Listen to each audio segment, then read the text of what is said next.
Police are investigating a crash at 4th and Chestnut Streets downtown. We're told it was reported around 3:45 this morning. At least one person was taken away in an ambulance. Traffic is moving in the area, but you'll want to be careful if you're driving that way this morning. Once we know more about the crash, we will get you those details on air and online.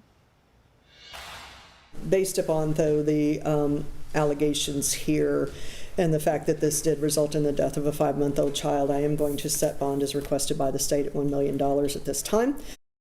A woman is behind bars in Jeffersonville on a $1 million bond charged in the death of a 6-month-old who was in her care. Brittany Baylor faced the judge yesterday, nearly 2 years after the death of heiress Troy Edmondson. WHAS11's Jose Alonso and photojournalist Emma Gefter examined the length of time it took to get those charges filed.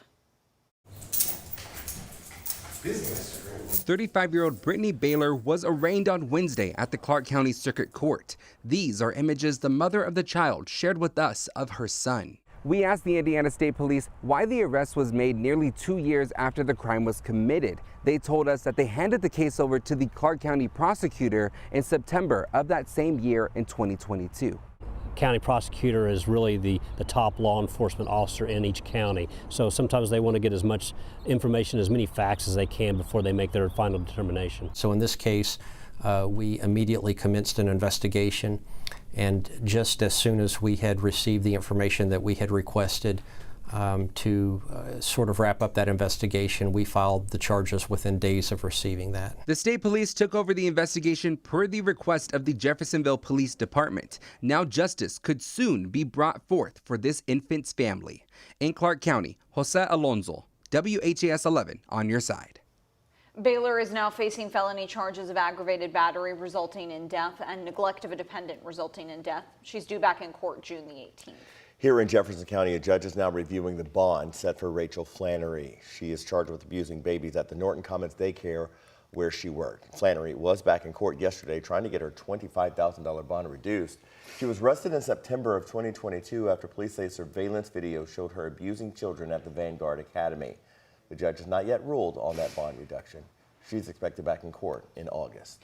Clark County, Indiana's health officer is addressing concerns about EMS coverage in the area. Dr. Eric Yazel posted a letter on social media discussing the current shortage at New Chapel EMS. That's the agency founded by former Clark County Sheriff Jamie Knoll, who's now in jail.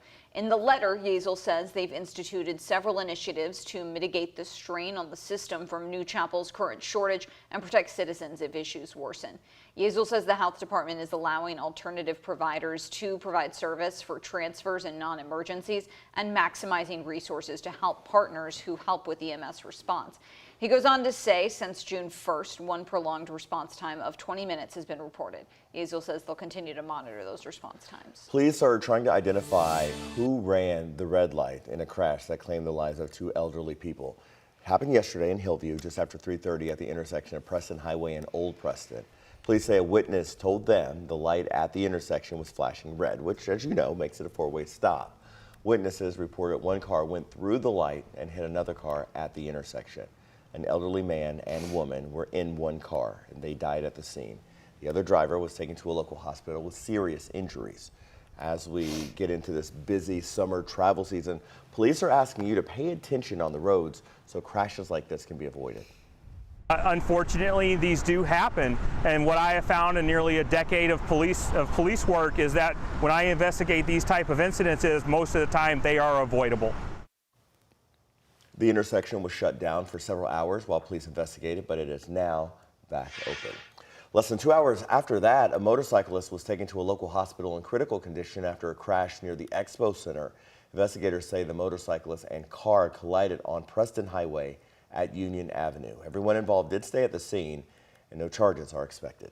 Happening today, JCPS officials are going to unveil a brand new turf field and football stadium at the Academy at Shawnee. It's part of the district's 3-year plan to revamp athletic facilities at 21 high schools. The improvements also include running tracks, better bleachers, and new press boxes and concession stands. The Academy at Shawnee is the first school to get these upgrades. Today's unveiling is set for 10. Today is also the deadline for JCPS parents to let the district know how your students will get to school next year. JCPS asked parents and guardians to fill out a transportation form. It's going to help the district calculate how many students expect to ride the bus versus being dropped off by a parent or guardian. You can find the form online under the JCPS parent portal on the district's website.